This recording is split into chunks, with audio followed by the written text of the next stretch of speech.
Ces vidéos sont des récapitulatifs de concepts, informations ou anecdotes publiés dans des précédentes vidéos. Ceux qui détiennent le pouvoir imposeront toujours à la population ce qu'il est dans leur intérêt de faire croire au peuple, toujours dans un but qui ne sert que ceux qui détiennent le pouvoir. Au fil des siècles, les gens ont toujours reçu une fausse histoire, ce qui convenait à ceux qui étaient au pouvoir. Aujourd'hui, il n'y a pas de différence. Avant les médias de masse, avant la révolution industrielle, il était très facile de contrôler les informations transmises à la population. Et avec l'avènement des journaux et des livres imprimés, c'est devenu encore plus facile, parce que les gens, comme ils le font encore aujourd'hui, considèrent que si quelque chose est dans les médias, alors c'est forcément vrai.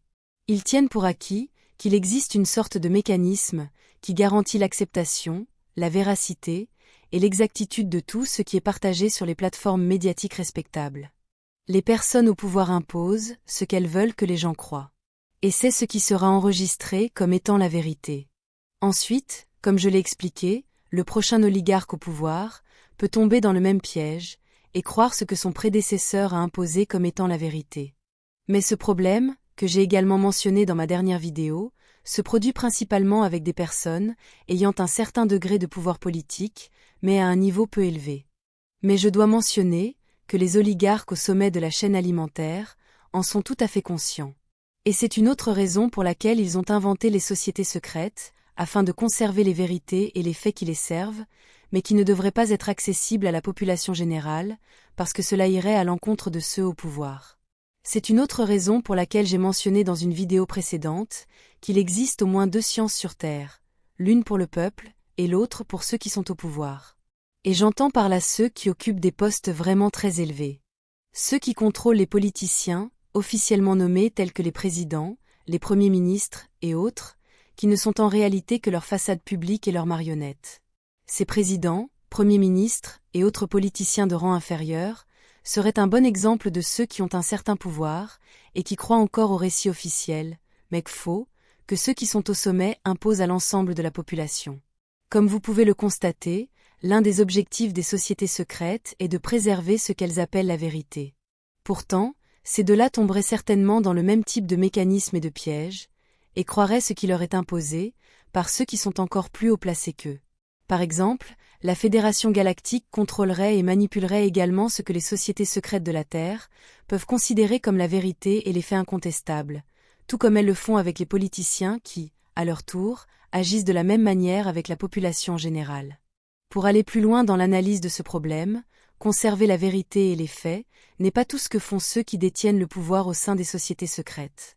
Car, comme vous le savez, ils créent et imposent délibérément des mensonges à leurs marionnettes politiques et à la population en général, chaque fois qu'ils veulent guider et orienter la perception de la population dans l'une ou l'autre direction, chaque fois que c'est nécessaire pour eux. L'un de leurs plus gros mensonges concerne l'ordre des choses, le fonctionnement de la société dans son ensemble et de la structure du pouvoir sur Terre, ainsi que toutes les autres sous-structures, telles que les religions, la politique et tout ce qui a trait à la science. Car ils l'utilisent, comme un autre outil de manipulation, pour justifier tout ce qu'ils veulent, en particulier la façon dont la réalité fonctionne dans le monde physique. Car ce que la science dicte comme étant des faits est toujours en accord avec les intérêts de ceux qui sont au pouvoir, allant même souvent à l'encontre de la méthode scientifique elle-même. La science devient ainsi une autre institution dogmatique, une autre religion. Lorsque cela va à l'encontre de leurs intérêts, les véritables faits scientifiques sont supprimés et effacés, en faveur de résultats officiels pseudo-scientifiques, qui sont commodément en faveur de ceux au pouvoir, et avec tous leurs agendas en main. Pour former leur matrice, les détenteurs du réel pouvoir doivent imposer leurs mensonges avec suffisamment de cohérence pour qu'ils soient facilement crus par les masses. Vous comprenez donc pourquoi ils doivent aussi faire tout leur possible pour abrutir la population, pour la priver des outils de la libre pensée. Et pour obtenir les meilleurs résultats, la population doit être endoctrinée sur la façon de se comporter et de penser, et plus elle commence jeune, mieux c'est. Comme l'a dit un jour le pape, « Donnez-moi un enfant avant l'âge de 7 ans, et il appartiendra toujours à l'Église. » La formation de leur matrice contrôlée dépend de l'ensemble des mensonges et des justifications contrôlées et plus ou moins congruents, qui sont imposés à la population générale comme des faits avérés à suivre, certains même comme des faits scientifiques qui ne peuvent être remis en question, ce qui forme la nature même de la réalité, dans l'esprit de ceux qui vivent dans ces conditions.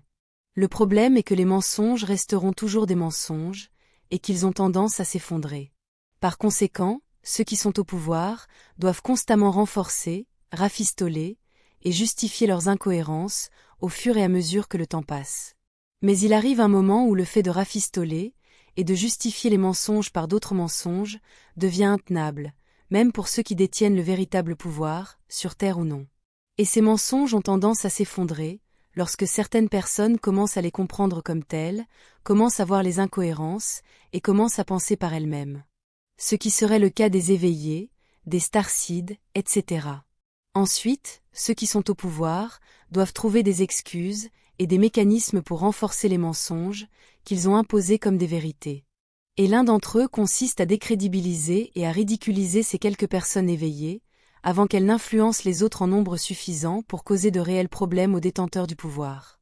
Lorsque tout cela ne suffit pas, et que la masse de la population est éveillée, ils doivent réinitialiser la société avant que tout n'échappe à leur contrôle, car la sécurité et l'existence même de tous les oligarques au pouvoir sont en jeu. La manière dont ils réinitialisent la société est un sujet pour une autre vidéo. Ils le font de multiples façons, mais toujours en effaçant la mémoire d'une culture, ce qui signifie aussi éliminer les gens. Et en imposant encore plus de mensonges, pour former les nouvelles structures de croyances de la nouvelle société qui arrive, ainsi que pour justifier l'existence de tout ce qui reste de la société précédente. Par exemple, les structures archéologiques, comme les pyramides présentes partout dans le monde. Pour réinitialiser la société, ils doivent effacer la mémoire, comme je l'ai dit. Ce qui signifie une attaque ouverte contre les personnes âgées et les seniors, par exemple. Et ils le font de multiples façons, comme la programmation de l'humiliation publique, venant des jeunes générations, pour diminuer l'importance de leurs enseignements. Et aussi, devoir consommer de nombreux médicaments, dangereux et nocifs, au nom de la santé, provenant des grandes sociétés pharmaceutiques, et d'un système médical corrompu et contraire à l'éthique, entre autres choses. La façon dont ils semblent réinitialiser la société terrienne aujourd'hui est un effacement progressif de tout ce qui est lié à son passé, comme la suppression des livres, remplacés par des informations en ligne surcontrôlées. En effaçant le passé d'une culture, ils empêchent également la culture actuelle d'évoluer en apprenant de ses erreurs, et en se développant progressivement, souvent en devant tout recommencer à zéro, comme dans le cas de réinitialisation totale, où tout est détruit. Remarquez le parallèle avec les âmes qui s'incarnent sur Terre, avec peu ou pas de souvenirs de leurs vies antérieures. C'est le même principe de contrôle qui opère ici. Ou d'une part, cela convient aux contrôleurs de la société. Et, d'autre part, certaines âmes souhaitent également vivre l'expérience créatrice d'expansion, d'une incarnation courte et chaotique sur Terre, sans aucun souvenir de leurs vies antérieures, ce qui les oblige à retrouver leur chemin de retour, par leurs propres moyens. En même temps qu'ils éliminent les plus anciens, ils endoctrinent les nouvelles générations dans leurs institutions scolaires, imposant aux jeunes les mensonges qu'ils ont besoin qu'ils croient, et supprimant les textes et documents anciens, qui ne rendraient pas service à ceux qui sont au pouvoir, en prétextant que l'information n'est pas à jour. C'est ce que j'appellerais une réinitialisation en douceur, où toute la culture d'une planète est modifiée en quelques générations, grâce à un ensemble complexe de mécanismes, dont certains viennent d'être décrits, et qui aboutissent à une réinitialisation presque totale de la structure sociale antérieure et de ses valeurs. Mais il y a eu des réinitialisations totales, ou plus dramatiques, au cours desquelles presque tous les êtres vivants ont été éliminés, obligeant la société terrestre à repartir de zéro, de l'âge de pierre. La culture terrienne d'aujourd'hui est contrôlée au-delà de toute croyance. La plupart des gens commencent tout juste à comprendre que la politique n'est rien d'autre qu'une distraction, et que les résultats sont joués d'avance, ce qui les rend tous faux. Il en va de même pour le système économique. Mais, le niveau de contrôle de la population est bien plus élevé que le simple contrôle politique, car même le climat et les tremblements de terre sont artificiels, du moins pour la plupart, et comme nous le verrons plus tard. Et qui seraient ceux qui ont le pouvoir de réinitialiser une planète entière?